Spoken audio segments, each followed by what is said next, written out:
Hello, Tom Lebecki here with the latest edition of the New Theory podcast. Today, we're getting a very special guest. Jared Rosenthal is the founder of Health Street. They are an integrated software solution that offers DNA testing at more than 10,000 clinics nationwide. As a father himself, Jared loves to address the challenges that come with being a father and then, frankly, having to deliver devastating paternity test results, which could be pretty bad. And he's going to give some insight today. Jared, what? My cat's in the way. Sorry. Welcome to the New Theory podcast. How are you doing today? I'm doing great. How are you? Good. And I am not saying he's biological father. Okay. So we want to jump right in. So first, the concept of fatherhood and paternity, versus being, a social dad. Walk us through that concept a little bit. Yeah. And I want to just say, I think you said in the introduction that I love giving bad news. I don't know if you said that. No. They love giving bad news. I'm saying having to deliver devastating news for paternity test can be devastating. And you would love to share your insight on what it truly means to be a father despite a biological relationship. So I first want to talk about paternity versus fatherhood. Right. And it's such a key distinction. But I just, so it's like, we all as men have this instinct to fear that maybe, if you have a kid, that it's not really your kid. And no matter how close you are with your significant other, your wife, whatever the case may be, it's just a biological seed that's planted that for evolutionary reasons, we have it in us, right? Yeah. And so we start from that point, and then that's where this question comes from, and so many other things, right? But then once you get to the situation of, let's say you have a child and you're raising it, and then that question comes up. Well, what does it really mean if, before you got this paternity test to find out if you are or are not? Why, as a child progresses, you could think of it as an infant is one kind of situation. As it becomes a toddler, as it becomes a 5-year-old, as the child becomes older, then what is the meaning of this test that could tell you if you're actually not the biological father of the child versus what you've been doing all along raising that child. Well, so let me ask you, is there any stats or do you have anything that if, for sake of argument, you're, have a 5-year-old kid or whatever from the formative years from 0 to 7, do you have any data or can you speak to, somebody has a feeling or something's not right or somebody comes forward, how many of these relationships tend to not be biological? Like, is there 1 out of 100 or is there an increasing trend? Can you speak to that a little bit? Yeah, sure. I mean, one issue is that, the timing with which someone does these tests. Amazingly, people wait decades, right? So sometimes we get people that come up to me on the street and say they I used to have a truck, a paternity testing truck. So they would see it and they would run up and they say, I have this issue. Paternity testing truck? Yeah. We had Who's Your Daddy painted on the side of the truck so people would see it and take pictures. Okay. And then, but sometimes people would stop and say, hey, listen, I got to find this out. It's killing me. I said, what's going on? You just had a child? No, she's 20. Like, what do you mean? It's a burning issue that you waited 20 years to find out. Sorry, I lost you for a second. We lost you. We have your audio. Keep going, and then try to restore your visual. There you go. Yeah, sure. So, so what I always encourage people to do is if you have this question, resolve it as soon as you can, because the younger the child is, the less damage that can come out of a test result that's not to your liking. In terms of stats, about a third of the tests come out different than what people think. Well, that's what I was getting at. So you're saying, so really quick, so you got a paternity testing firm, right? And you do a whole bunch of tests, right? And then ideally, you want it to be consistent with the nuclear family, right? And then of those, 1/3 are not what they expect it to be, essentially. Well, I wouldn't say that that's a third that's not consistent with the nuclear family, but just not consistent with what's expected. So we get all kinds of tests. It's not just wow. Yeah, that's high. Yeah, and those are, and you know, the more sure somebody is, the more dramatic it can be to get the opposite information. Okay, Yeah, and so there's all kinds of reasons. It's not just having a suspicion. There's all kinds of, you know, legal reasons you might need a test, and immigration reasons, and all kinds of stuff that would cause you to get a test, sometimes without ever having a doubt. And then all of a sudden, you know. So hold on. So I have a quick, I'm going to say something in a minute, but I want to get your feedback first, and I want to tell you my story. Who orders these tests? Is the father typically, or the mother? Who orders them both. typically? Okay. No, it's both. You know, like we do all kinds of DNA tests, like siblings and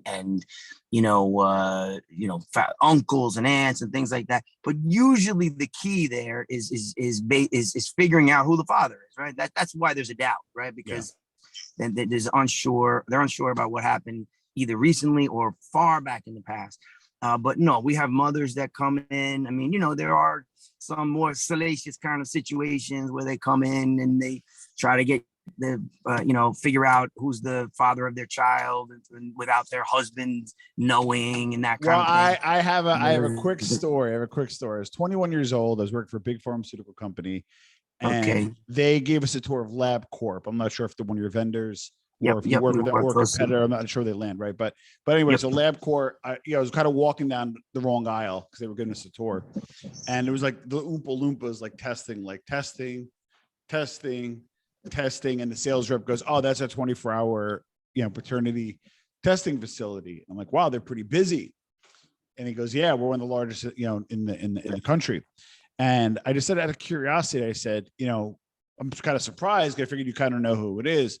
I said, who typically orders these tests? And I'm just telling you what he said at the time. This goes back about 20 years ago.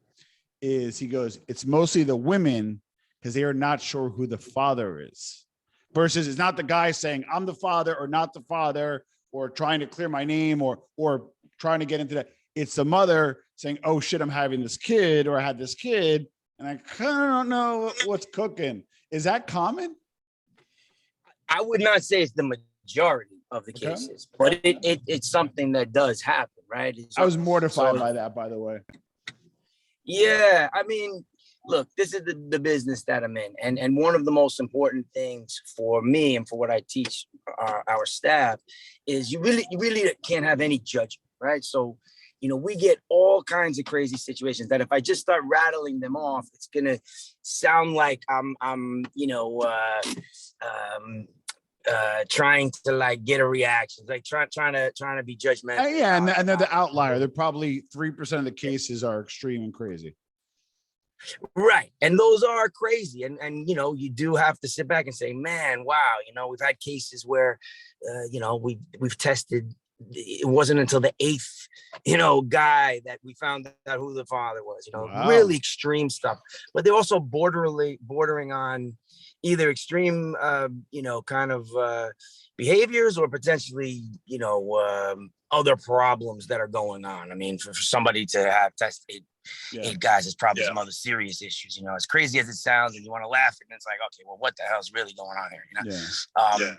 And but we've had really sad ones that still break my heart when I think about having to give the news to somebody who's raising a kid who never had any doubt about it, and all of a sudden has to take a test for whatever reason. Sometimes a lawyer tells you need to take it during a divorce, or with immigration, we have that issue come up a lot, where they have to take a test to prove that their kids that they're bringing, that they're sponsoring, let's say, are really their kids.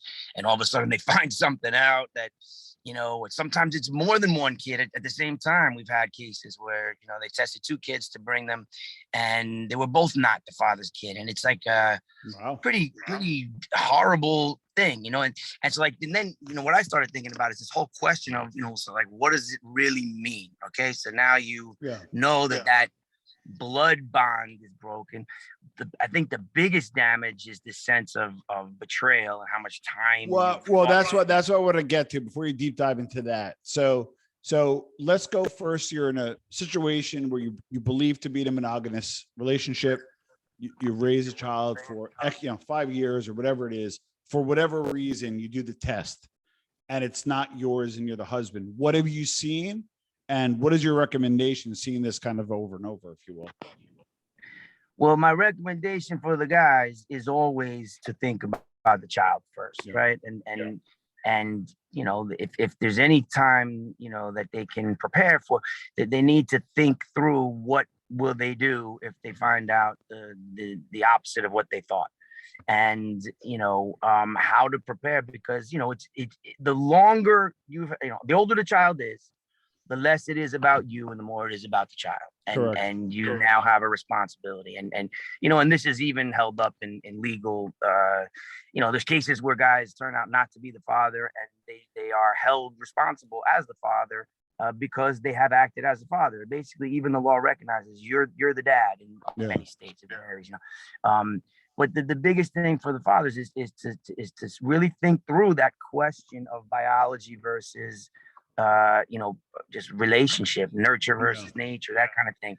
And are you still the father? There are plenty of amazing adoptive fathers that never had the question about whether, you know, they never thought. So they deal with it in a different way, but they don't have that sense of they've been lied to, you know. So that's removed from it. And I try to get these, you know, some people to try to think of it that way. All right. So just separate the two. You're still the father. You have to deal with the relationship issue separately with your significant other, but you know, the child is what's most important. And then we also have the, you know, the kids that grow up, and then the adoptive parents have to deal with the fact that sometimes kids want to find out who their biological parents are, and that's a whole nother ball of wax. Well, I want to stick to the family construct for a moment. So I see the utility in obviously knowing the truth. I mean, anybody who's reasonable will understand that.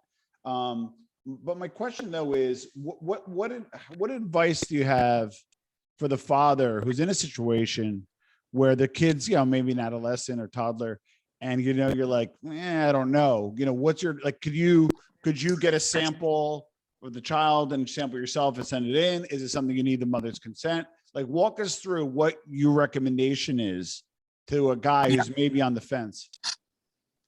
Okay, you know, as much as I want to say doesn't matter, it's, you know, if you're raising the child, you're the father. There are certain practical considerations, like what if the biological father was to show up? What if you're not the dad and another guy shows up? Or your partner committed infidelity? I mean, that's pretty important too. It's important to know that too, right? And a little bit. Right. But, you know, depending on the situation, maybe they're not with the woman anymore, but they're raising the child as a single parent or sharing custody. You know, there's every situation imaginable, right? Yeah. So the advice, you know, for in terms of getting the test done, if you are raising the child, if you're recognized as a father, you have the right to bring that child in for medical care. You bring the child in. You do not need the mother's consent. You do not need the mother's DNA to determine paternity, right? If you're not, let's say you're the other guy and you had an affair with somebody, or that was married, or that had, you know, that is now another man is raising a child, and you think that child might be yours. You don't have any right to bring that child in, right?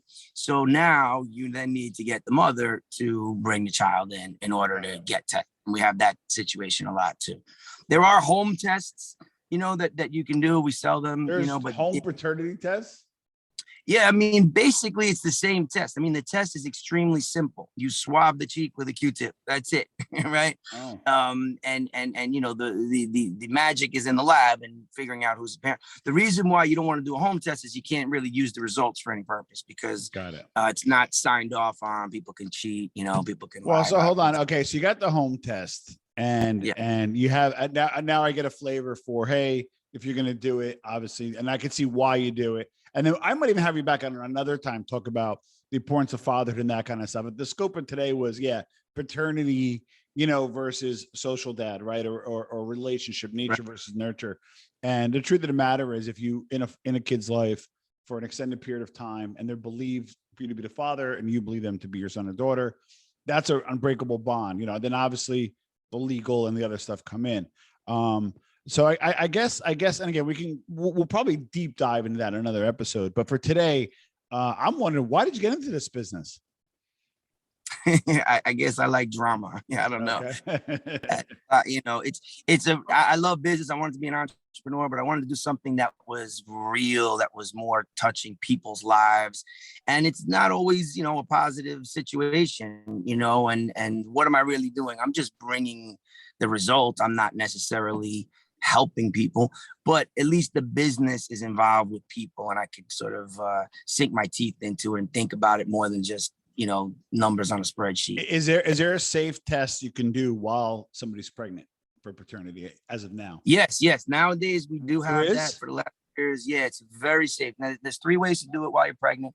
2 of them involve risk to the unborn, like an amniocentesis involves like a 1% risk of miscarriage, right? You don't need to do that anymore. Yeah. The mom can give blood from the arm, and there's free floating plasma in the blood that we can pick up the DNA from the fetus. And then the father just gets cheek swabs. So we basically compare Get the, out of here. yeah. So And there's you 0 guys do risk. that too? We do that, yeah, after nine So you don't got to weeks wait of- 9 months to wait to find out if you are the father. No, you don't. And you know, that's a big one. You know, now it is a lot more expensive. You know, that one is a couple $1,000 versus $350. So it was 175,000 to raise a kid from 0 to 18, but that's another discussion. Right. And someone like me, right, the stress that I would be going through for a 9-month period, not knowing, I would pay. Right. So, you know, and if you're the mother and you're feeling that stress, it's a real good idea to get the test, because, you know, stress during pregnancy can have negative effects. And, you know, so the test is available. It's at 9 weeks. We get a lot of people doing it. And, you know, it really provides that peace of mind, because you don't want to be, you know, planning your new child, you know, future child's bedroom, and, you know, with this major issue hanging over your head. The bottom line is that these issues are so critical to identity, to family, relationship. They're so important, right? Yeah. And it's a simple test. And you asked before about advice. When someone has a question, should they do it? Should they not do it? The one thing I have seen is that once that question is in your brain, it does not go away. It's going to stay there. And at some point, you're going to get the test. So the best thing you can do, get it out of the way. Think about what you'll do with if a negative kind of outcome, but the question is not going to go away. Great point. And then how long did you start Health Street? 2010. Oh, so you've been around a while. And then you service over 10,000 clinics? Yeah. Well, we have relationships with clinics that do these collect for us. So when you start, you know, if you got a kid in California and you live in Florida, it's no problem. You don't got to fly and drive. We can get you swabs in different places and then send it in. I used to do it all out of an RV. So that was the Who's Your Daddy truck. I was driving around and we were doing it forward. Yeah, it was a lot of fun, you know, but it's a little more effective from a business standpoint to be able to do it nationally. I love it. And they're probably, again, we could probably even do a 3rd episode just on the scaling and the business aspect. But thanks for being on the call, man. This was this was a fun one. This was an interesting one. Well, not a fun one. I don't want to discount it. That's not nice to say. But Jared, this has been an interesting one. I'll leave it at that. So Jared, how can people find you? Health Street, health-street.net. Beautiful. Health name. Yeah, we'll put a link below. Jared, thank you for coming on. You know, you're in the field today, so I see you're working. Good luck to you, and let's keep in touch. I would love to have you on again and talk a little bit about the importance of father presence in the home, regardless of how that looks, biological versus paternal. And then also let's talk about how you scaled. So we'll keep in touch. And Jared, thank you for being on the show. Thank you so much. Have a great day. Ciao.